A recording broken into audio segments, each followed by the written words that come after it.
வணக்கம். இது தமிழ் டைலாக் 2.0.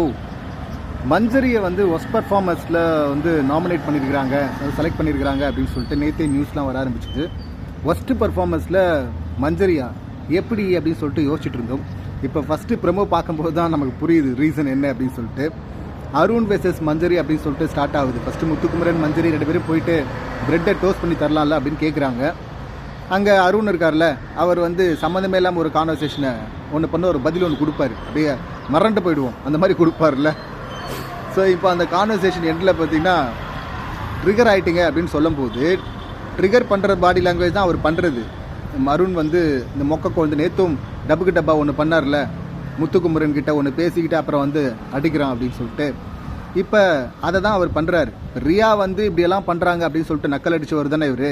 அந்த மாதிரிலாம் பண்ணி காட்டினார்ல விஜேஎஸ் முன்னாடியவே.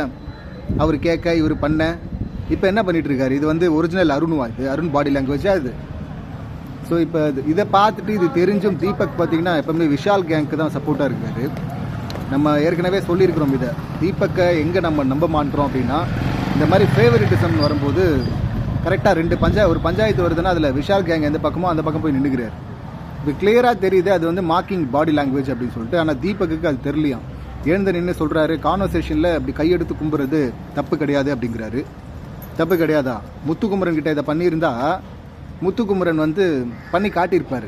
இந்த ரியாக்ஷன் இருக்குல்ல, இது தப்பு, இப்படி பண்ணால் ஓகே அப்படின்னு சொல்லிட்டு டிஃப்ரென்ஸ் காட்டியிருக்கலாம். அதுவும் ஆங்கராக இருந்த இத்தனை வருஷம் சீனியரான தீபக்கு தெரியாதா அந்த பாடி லாங்குவேஜ் வந்து ட்ரிகர் பண்ணுற பாடி லாங்குவேஜ் அது தப்பு அப்படின்னு சொல்லிட்டு தெரியும்.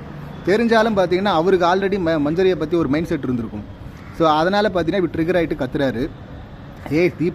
தீபக்கா தாம்மா பேசுகிறேன் அப்படின்னு சொல்லிட்டு ஹை டோனில் கத்த வேண்டிய அவசியம் என்ன இருக்குது? ஃப்ளவரை கட் பண்ணுறேன்னா வா வா வா வா வண்டியில் ஏறு அப்படிங்கிற மாதிரி எல்லாரையும் கூப்பிடுறாரு, வாங்க கட் பண்ணுங்கன்னு. இன்னும் 2 நாள் இருக்குது, 3 ஃப்ளவர் தான். எதை கட் பண்ணிட்டா அடுத்து யாரும் கட் பண்ண மாட்டாங்க அப்படிங்கிற தைரியமா? இல்லைனா அந்த டீம் விஷால் கேங் டீம் இருக்குது, நம்ம டீம் இருக்குது, நம்ம டீமில் காப்பாற்றுவாங்க அப்படிங்கிற தைரியமா? நேற்று சாச்சனா பண்ணும்போது கொஞ்சம் ஓவராக தான் இருந்தது, ஏன் அப்படி பண்ணுறாங்க அப்படின்னு சொல்லிட்டு. பரவாயில்ல, அதே சமாளிக்கிறாரு தீபக் அப்படின்னு பார்த்தா, இன்னைக்கு இந்த விஷயத்துக்கு அதுவும் தப்பு இந்த பக்கம் அருண் மேலே இருக்கும்போது இவ்வளோ பொங்க வேண்டிய அவசியம் என்ன இருக்குது? ஸோ தீபக் ரொம்ப இங்கே தான் டெம்பரை லூஸ் பண்ணுவாருன்னு நமக்கு தெரியும் ஏதாவது ஒரு டைமில். பட் தப்பான இடத்துல லூஸ் பண்ணுறாரு. ஸோ இந்த பாடி லாங்குவேஜ் தப்புன்னு சொல்லிட்டு அவருக்கு தெரியாத குழந்தையெல்லாம் கிடையாது. அதுக்கு முட்டு கொடுக்குறாரு அப்படின்னா அப்போ என்ன காரணத்துக்காக முட்டு கொடுக்குறாரு உள்ள முதல்ல? ஸோ அருண் விஷால் கேங்கில் இவர் தனியெல்லாம் கிடையாது, நானும் அந்த கேங்கு தாண்டா அப்படின்னு சொல்லிட்டு போய் முன்னாடி நின்றுக்கிறாரு. முன்னாடி நிற்கிறதுனால அவருக்கு தான் பஞ்சாயத்து. ஏன்னா அங்கே ஆல்ரெடி ஒரு தலைவன் இருக்கிறான் அந்த அடிமைகளை லீட் பண்ணுறதுக்கு, விஷால். இங்கே தீபக் வந்தால் தீபக்கை முதுகில் தான் குத்துவாங்க, இதே அருணும் விஷாலும் குத்துவாங்க. இது தெரியாமல் அந்த பக்கம் போய் நின்றுருக்கிறாரு. பாவம் தான் சொல்லணும். இவருக்கு நல்லது சொல்கிற நல்லது நினைக்கிற முத்துக்குமரன் எதிரில் இருந்தாலும் இவர் முத்துக்குமரனை எதிரில் வச்சுக்கிட்டு இவர் திரும்ப விஷால் பக்கம் தான் போய் நிற்பார். அது நிறைய முறை நம்ம பார்த்துருக்குறோம், அப்படி தான் பண்ணுவார். ஸோ இப்போ திரும்ப முதல் வாரத்தில் ஒரு முதுகில் குத்துற தீபக் இருந்தார்ல, இவர் மட்டும் அப்படி கிடையாது, இவரும் கிரெடிட் திருடுறது தான் முதல்ல ரவீந்திரன் இருக்கும்போது. ஸோ இப்போ திரும்ப அந்த தீபக் பார்க்க முடியுது. நடுவில் காணாமல் போயிருந்தவர் கொஞ்சம் கொஞ்சமாக மேலே வந்து திரும்ப அந்த ஒஸ்ட் சுச்சுவேஷனுக்கு வந்திருக்கிறாரு. இந்த சம்பவத்தில் நமக்கு தெரியும், ஆக்சுவலி நேற்று முத்துக்குமரனோட அந்த கான்வர்சேஷன் இருக்குல்ல, ரயானை வந்து இவர் ஹோல்டு பண்ணிட்டு இருக்காரு. மஞ்சரியை நீ பிடிக்கலன்னா உன்னை விட்டுறேன்னு சொல்கிறாரு. அவன் சரின்றான், விட்டுறாரு. அதை வந்து இந்த மாதிரி விளையாடுங்க அப்படின்னு சொல்லும் போது அப்போ ரயான் வந்து சொல்கிறான், இல்லை நீ வந்து மஞ்சரி உள்ளே போனதுனால தான் விட்ட, உள்ளே போனதை பார்த்துட்டு தான் விட்ட. அவர் கேட்குறாரு, அப்போ உள்ளே போயிட்டாங்க அப்படின்னா எதுக்கு இவங்ககிட்ட கேட்கணும், அப்படியே விட்டுலாமே. ஆனால் அவன் வந்து கற்பனையில் இஷ்டத்துக்கும் ஆலோசனேஷனில் ஏதோ கற்பனை பண்ணிட்டு உளறிட்டு இருந்தால நேற்று ரயான்.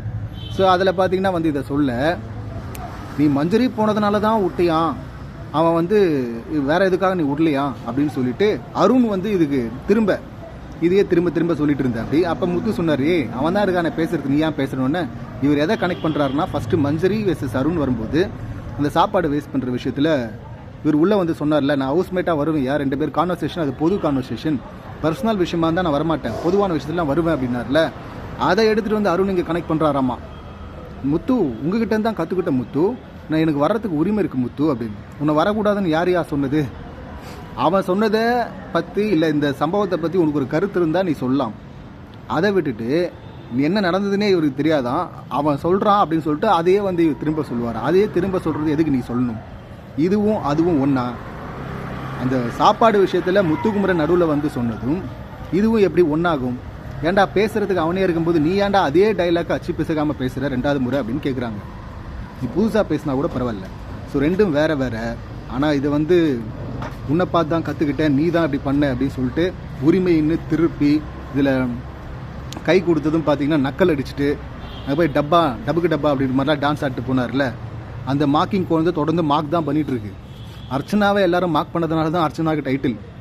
இந்த குழந்தை எல்லாரையும் மார்க் பண்ணால் டைட்டில் கொடுத்துருவாங்க அப்படின்னு நினச்சிட்டு இந்த மொக்க குழந்தை பண்ணிகிட்டு இருக்கிற. அப்படி அந்த மொக்க குழந்தைக்கு சப்போர்ட்டாக போய் தீபக் நிற்கிறதெல்லாம் பார்க்கும்போது